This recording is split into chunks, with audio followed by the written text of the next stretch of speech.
There was a man who sat in silence every morning for 27 days. Same time, same place. No phone, no affirmation playlist, no visual boards. He just stared into nothing and smiled. His friends thought he'd lost his edge. His mentors worried he was falling behind. But on the 28th day, without reaching out, without trying, without launching anything, 3 opportunities he had dreamt of for years arrived in his inbox. Random, unexplainable, almost too easy. But was it random? See, what no one saw was that during those 27 days, this man wasn't doing nothing. He was dismantling the very frequency that had blocked his flow for years. He was detaching from the doing identity, the one that believed action equals worth, that more effort equals faster result. He wasn't performing for the universe anymore. He was finally listening. Because here's the truth, no one dares to tell you. The quantum field isn't responding to what you're doing. It's responding to something far more subtle and far more powerful. And most people miss it entirely. That's why they burn out. That's why they repeat timelines. That's why they do all the right steps, but still feel disconnected, unfulfilled, unseen by the universe. They're fluent in the language of action, but the field speaks only frequency. And here's the twist. It's not just any frequency.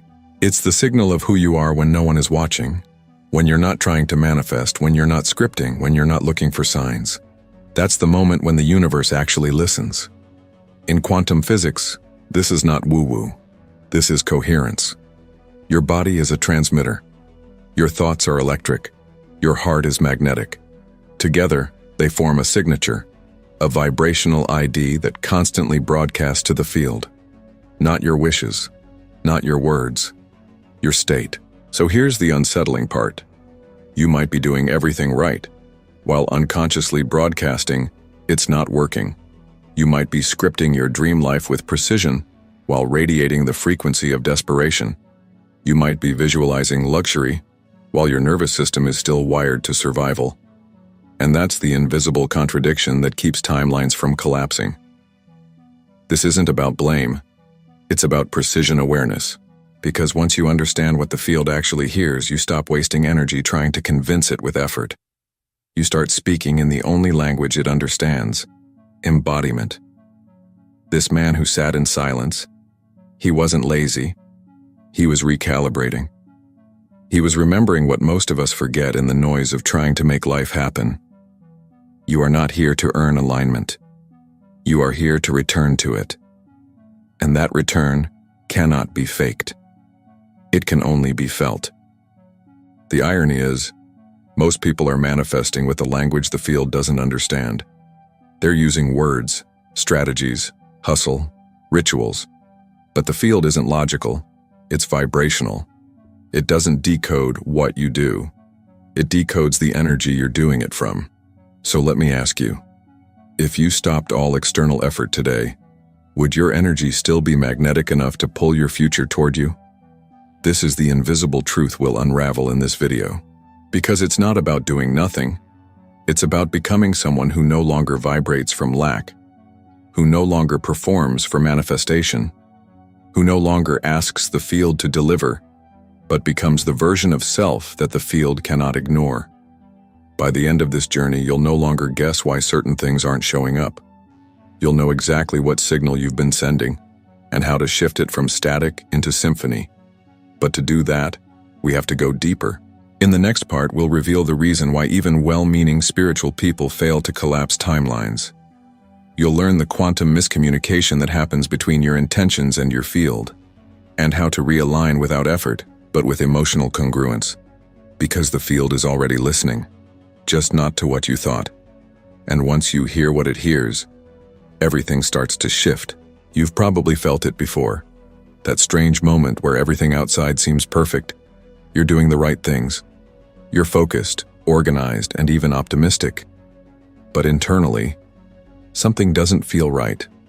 There's a tension beneath the surface, a quiet resistance, almost like your body isn't convinced. That's the moment the quantum field truly tunes in. Not to what you said, not to what you planned, but to what you transmitted, unconsciously, viscerally, energetically. This is where everything begins to make sense, or fall apart. Because most people think the universe is like a parent, rewarding effort, obedience, discipline. But the quantum field is not parental, it's not moral, it's mathematical. It calculates coherence, it reflects resonance, it responds to the signal, not the strategy. And that signal is always now. In neuroscience and quantum biology, this is known as state-dependent encoding. Your body literally stores memories and expectations based on how you've emotionally repeated certain frequencies. That means even if you're visualizing abundance, if you're emotionally rehearsing scarcity, the field will echo scarcity back. Not to punish you, to mirror you. Let's simplify it. Imagine you walk into a room with a tuning fork vibrating at 432 Hz. If there's another tuning fork tuned to the same frequency, even across the room, it will start to vibrate too. No touch, no force, just resonance. That's exactly what happens with manifestation. The field doesn't grant wishes, it responds to coherence. When your intention, emotion, and embodiment match, you become a broadcast tower, and everything aligned with that frequency starts to move toward you. Not because you're asking, but because you're vibrating. But here's the paradox. The moment you start trying to be in a high frequency, you've already lost it. Because trying is resistance, wanting is absence, performing is insecurity, and the field picks that up instantly. This is why so many people plateau. They work so hard to manifest from the head, but their body is still carrying frequencies of fear, separation, and lack.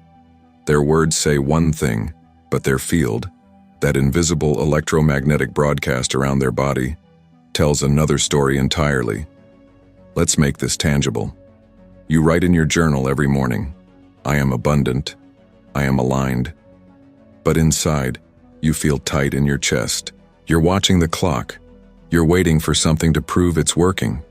That tension, that's your real signal. That's what the field hears. Because while the conscious mind speaks words, the subconscious, which drives 95% of your signal, speaks only emotion. And emotion is magnetic. Joe Dispenza often says, "Elevated emotion married to clear intention is the formula for creation." But most people only practice the intention. They skip the emotional rehearsal. They declare desires while emotionally vibrating the opposite. That's like dialing the right number, but whispering into the wrong phone. Now here's where it gets quantum. The field does not understand future tense. There is no "I will" in the language of energy. The field reflects the now state. So if you're always in the state of becoming, you never arrive. If you're always reaching, you're always broadcasting, it's not here yet. And so it stays away, perfectly obeying the signal.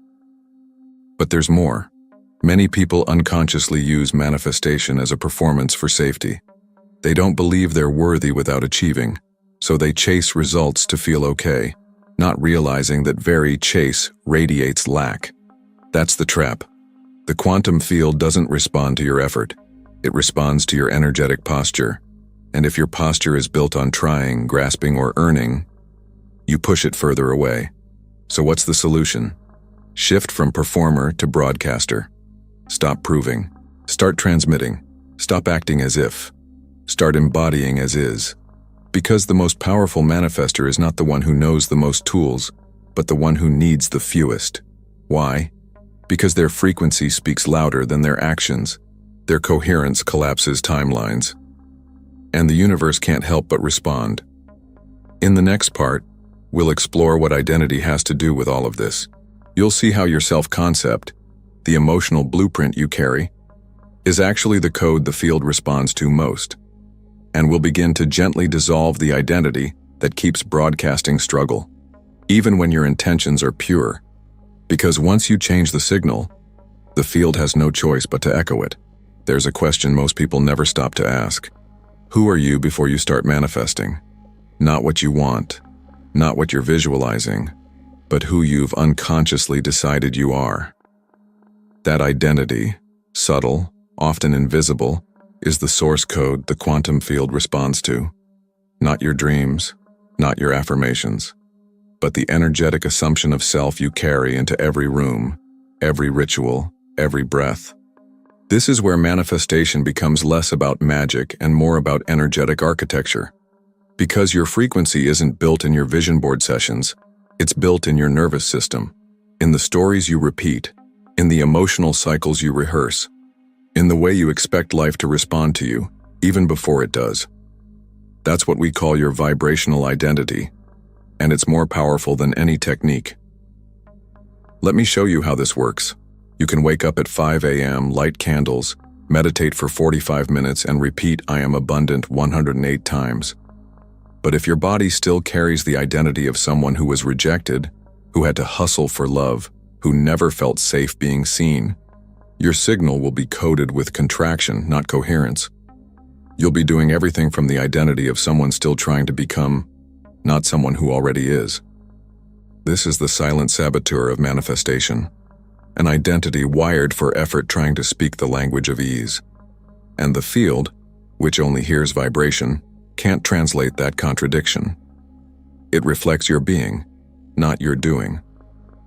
So what forms this identity? From a quantum perspective, identity is not just psychological, it's vibrational. Every thought you think, especially when paired with elevated or repeated emotion, wires a neurochemical loop. Over time, that loop becomes familiar, and your brain, ever efficient, defaults to the known. This creates what Dispenza calls the familiar past, a state where your future is just your past repeated unconsciously. But identity isn't just in the mind, it's in the body. It's somatic. It lives in the breath and the posture, in the tiny muscle contractions that happen when someone says your name. Your body remembers who you've been, and if you don't interrupt that loop, you end up manifesting not what you desire, but what you are used to being. This is why high vibration practices sometimes stop working. Not because they're flawed, but because they're being done from an old identity. It's like trying to install new software on a device that still runs the old operating system. The signal glitches. The system doesn't accept the command. So how do we change that? First, you have to catch the moment you slip back into the old self, the one who doubts, who forces, who scans for signs instead of radiating certainty. Most people aren't aware this shift happens. It's subtle. A sigh, a shrinking, a hesitation. These micro-expressions are signals, clues that you've re-entered an identity that the field can no longer support. Because here's the paradox. Your new timeline can't attach to your old self, and the quantum field knows that. That's why it resists delivering new outcomes to those still embodying expired identities. It's not punishment, it's preservation. The field protects coherence. So what's the solution? You don't change identity by forcing new beliefs. You become someone new by embodying a new frequency, consistently, until it's no longer an act. This isn't faking. This is vibrational rehearsal. You act as if, until it becomes as is. Start small. Sit in stillness, not to attract but to observe. Feel the version of you who no longer chases. Breathe with them. Walk like them. Ask, what would I no longer do if I truly believed I already was who I say I am? And then, do less of that. Your new identity is not a costume. It's not a vibe. It's not a Pinterest board. It's a frequency. And when your thoughts, emotions, and actions align with that frequency, you stop asking for confirmation. You become confirmation. You stop seeking the sign. You are the sign. In the next part, we'll introduce a simple but profound practice that rewires this identity gently and effectively. A daily ritual that doesn't require hours, props, or performance, just presence. You'll learn how to transmit a clean signal from the core of your being. Because the quantum field doesn't need you to convince it. It needs you to become coherent enough that it has no choice but to reflect what you already are. And when that shift happens, everything begins to organize around you, naturally, effortlessly, instantly. There's a moment, quiet and almost imperceptible, when the shift begins. You're no longer doing the ritual to get something. You're not saying the affirmation to prove you believe. You're simply being, not acting as if. Just allowing yourself to embody what's already available in the field. That's the sweet spot, where the quantum field responds before you even realize you've changed. And it doesn't take hours. It doesn't require a script. It starts with one transmission, clean, honest, and emotionally congruent. We call it the coherence pulse. And it's a 90-second practice that realigns your identity signal to match your chosen timeline. Here's how it works. You wake up. Before you reach for your phone, before you scroll, before you consume the past through messages or headlines, you sit. Eyes open or closed doesn't matter. What matters is this: you transmit before you receive. Take a deep breath in. On the exhale, imagine your chest expanding not just with air, but with signal. You're not just breathing, you're sending. Now choose 3 words, not affirmations, but frequencies you want to live from. Not things you want to have, but states you choose to be. For example, certain, open, magnetic, or peaceful, worthy, complete. Whisper them, feel them, let your body match them. Then, imagine those frequencies radiating outward like a pulse, not in a begging way, not in a hopeful way, in a knowing way. You're not asking, you're not convincing, you're simply stating, this is who I am today. This is the signal I'm sending. This is the version of me the field will meet. And here's where the shift happens. Most people finish a ritual and go back to being their old self. They perform alignment and then default to contraction. But with this pulse, you anchor a new identity before the world tells you who you are. You set the tone. You transmit the code. And what follows is subtle but real. Your posture changes. Your breath slows. Your decisions become clearer. You say no without guilt. You say yes without fear, because you're not responding to the old field anymore, the one built by your past frequency. You're now walking in a field that you created moment by moment, and you didn't chase it. You became the signal it couldn't ignore. That's the real magic. So here's your invitation. Do this for 7 days. Every morning. Before anyone else's energy touches yours, let this be your broadcast. And to anchor it even deeper, right now, right here, let's mark this moment together. Let your future self know. The signal has changed. Comment below. I am the signal. Not because you're trying to manifest faster, but because you finally understand. The field never needed your effort. It needed your coherence. In the next part, we'll explore what happens when you begin to live from that coherence throughout the day. We'll show you how to stay aligned in real-world moments, conversations, decisions, doubts, and distractions, not by fighting them, but by becoming immune to their frequency. Because when you stop chasing, you start collapsing timelines. So you've transmitted the signal. You've pulsed the field with coherence. And for a moment, maybe 5 minutes, maybe an hour, everything feels lighter, clearer, synced. But then, something happens. A message triggers doubt. A delay tempts anxiety. An old situation once again pulls you back into the self you've already decided to outgrow. This is the real test, not of willpower, but of energetic stability. Because the quantum field doesn't test you to punish you. It reflects you to show you where the broadcast is breaking down. And this is where most people unconsciously collapse back into their old timeline. Not because they failed, but because they didn't anchor their frequency deep enough to hold through resistance. But what if holding it didn't require force? What if alignment was less about discipline and more about remembrance? Because the truth is, you don't need to fight old patterns. You just need to become more consistent in the signal of the new self. Let's talk about how. Your frequency is maintained through small, silent agreements you make with yourself throughout the day. Micro decisions, subtle responses, emotional signatures. Most people think manifestation is about the big shifts, quantum leaps, awakenings, breakthroughs. But in reality, timelines shift when your tiny choices stop contradicting your new identity. For example, you receive a message that normally would cause you to contract. The old self would overthink, worry, or try to fix something fast. But instead, you pause. You take a breath. You smile. You remember, I am the signal. That pause is not passive. It's quantum recalibration. It tells the field, I no longer react from my history.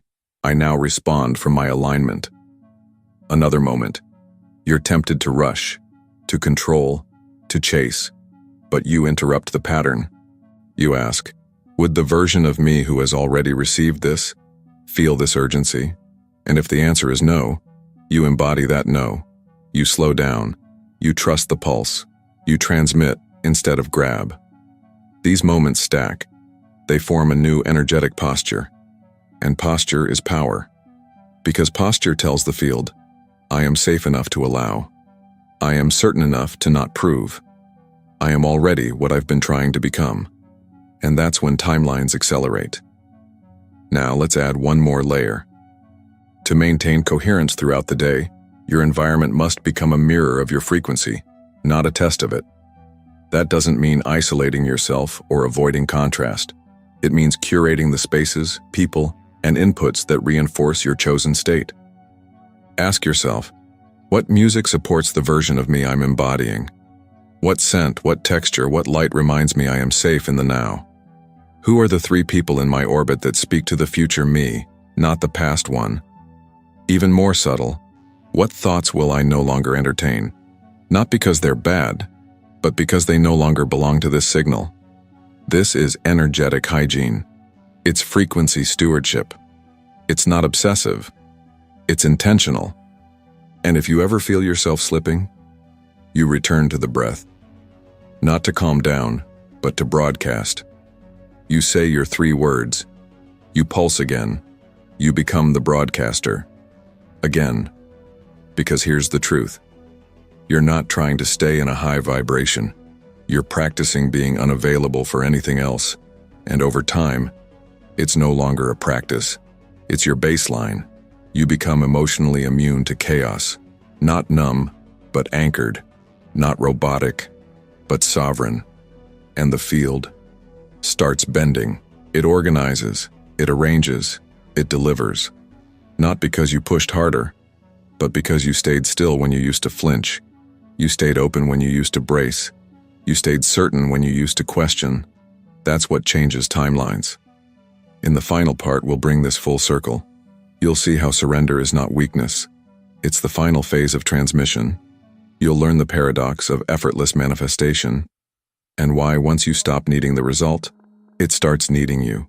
And now, we arrive at the final truth. The moment when all the techniques, rituals, and alignments dissolve into something quieter, something simpler, something more powerful than anything you could have forced or performed. Because manifestation, at the quantum level, doesn't happen when you perfect the practice. It happens when you forget the need for the outcome.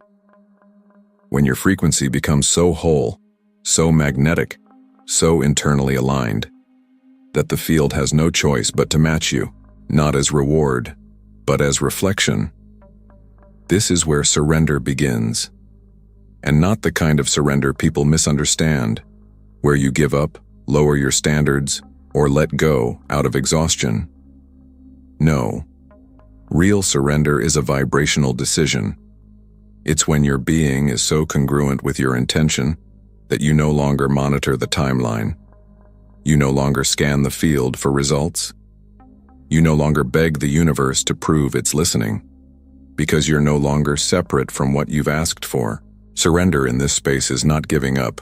It's giving in to the now. It's leaning back into trust while still walking in precision. It's soft eyes with a sharp spirit. It's calm action with zero tension. And here's the irony.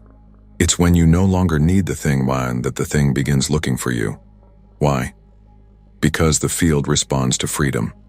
Not the freedom to escape effort, but the freedom from attachment. When you are no longer energetically tangled in when, how, or why not yet, your frequency becomes clear, potent, inevitable.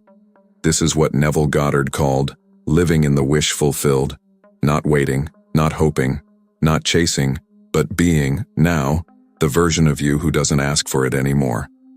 Because you already are the vibration of it. And in that moment, time collapses.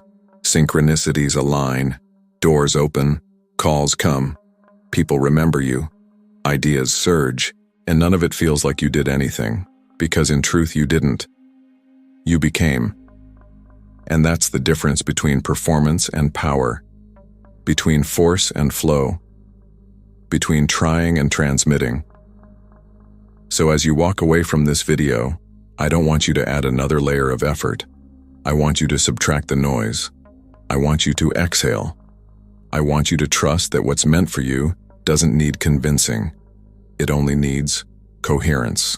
Let today be the day you stop using your energy to get somewhere and start using your energy to become someone.